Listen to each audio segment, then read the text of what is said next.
Hey, it's Austin with Building Culture. I just wanted to talk today a little bit about some custom cut sandstone sills that we're putting in.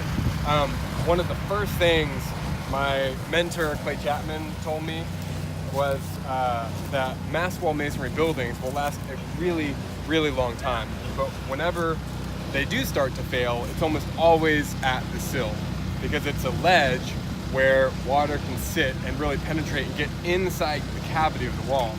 So the system that he's come up with that has a lot of historical precedent is these big stone sills.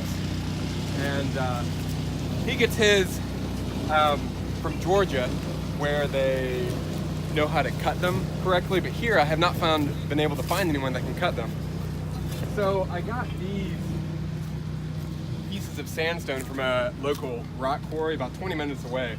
But as you can see, when I get them, they're just totally flat. They're cut to the correct dimensions, but can't cut into them. So here's what I've been working on, is cutting this. And so when the window sits down right here, the water has a place to shed. And these lugs go into the masonry wall. And this is 14 inches deep. My wall is 12 inches deep, so this will actually extend out the front and the back side of the wall. So now, just want to go over a little bit about how I did it.